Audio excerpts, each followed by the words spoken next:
Les clans du destin, la prophétie des 4 royaumes. Dans les terres ancestrales de Nyabani, un vaste continent baigné de mystère et de magie, 4 clans dominaient le monde, chacun doté d'un pouvoir unique offert par les esprits anciens. Pendant des siècles, une paix fragile régnait entre eux, jusqu'au jour où une ancienne prophétie fut redécouverte, annonçant qu'un enfant, issu de la lignée des 4 clans, unirait ou détruirait le monde. Les 4 clans. 1. Le clan du soleil, Mwanga. Maître de la lumière et de la chaleur, il pouvait invoquer la puissance du soleil pour guérir ou détruire. 2. Le clan de l'ombre, Tivuli. Expert en illusion et en manipulation des ténèbres, il pouvait se fondre dans l'obscurité et contrôler les esprits. 3. Le clan de la terre, Mwamba.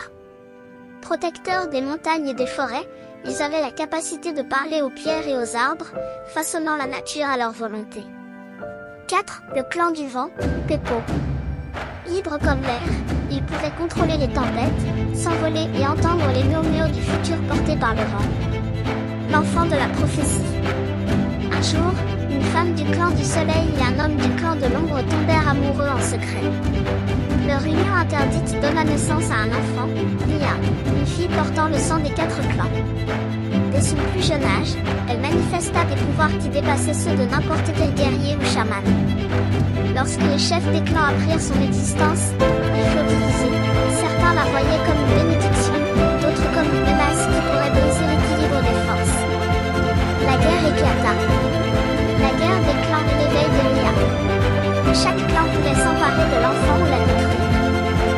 Nia fut cachée par des sages dans une grotte sacrée où elle apprit à maîtriser ses pouvoirs. Lorsqu'elle ressortit des années plus tard, la guerre avait ravagé Nyabani. Elle se tint au sommet du mont Tifari, ou au sommet du continent, et invoqua la puissance des 4 éléments. Le ciel se couvrit, la terre trembla, et une lumière dorée embrasa le ciel. À cet instant, les guerriers comprirent, elle était l'incarnation des anciens esprits, le lien entre les clans. Elle proposa une nouvelle voie, non pas la division, mais l'union des forces. Ceux qui acceptèrent devinrent les premiers membres du clan du destin, unissant les dons des 4 clans pour bâtir un avenir de paix. Mais tous n'étaient pas prêts à abandonner la guerre. L'ombre persistante. Dans l'ombre, un groupe de guerriers refusait de reconnaître Nia.